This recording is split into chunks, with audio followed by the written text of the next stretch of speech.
L'axe premier, c'est déjà le choix des essences et l'adaptation des essences. Alors l'adaptation des essences, on peut la faire de manière différente.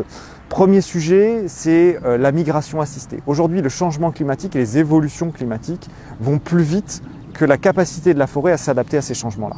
Donc il faut qu'on l'aide et qu'on l'assiste. C'est ce qu'on appelle la migration assistée. Par exemple, aujourd'hui, une des essences qui va prendre et qui va évoluer face au changement climatique, c'est le pin maritime qui est du coup aujourd'hui a une capacité de remonter plus au nord et de répondre à des besoins sur des stations plus au nord. Un autre axe important, c'est d'identifier des semences et des essences forestières qui sont aujourd'hui peu ou pas utilisées et qui demain répondront à ces besoins de changement climatique. L'exemple, c'est le cèdre, dont on pourra parler tout à l'heure. Il y a aussi le côté R&D, recherche et développement. Dans cet axe R&D, c'est aussi de se dire, on prend un crayon et puis on écrit, on dit, tiens, telle essence, est-ce que demain on ne pourrait pas la tester? Donc là, on est sur des chantiers pilotes, des chantiers tests sur tout le territoire et essayer d'identifier demain des essences d'avenir qui pourront répondre à ces enjeux-là. L'enjeu changement climatique, c'est pas une case simple changement climatique, c'est des changements de conditions de température, de répartition de la pluviométrie, de quantité de pluie, et ça,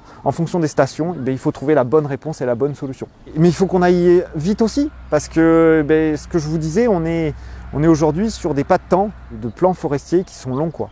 On n'est pas sur des cultures, une culture de salade où en 4 à 6 mois, on va avoir réussi à identifier des premières esquisses et des premières solutions, quoi. Et quand on a identifié des ressources adaptées au changement climatique, des provenances adaptées au changement climatique, ensuite il faut trouver la ressource, les semences et les graines qui vont pouvoir répondre aux besoins dans les quantités. Et ça, c'est un vrai travail aussi pour pouvoir permettre un déploiement des stratégies adaptées au changement climatique.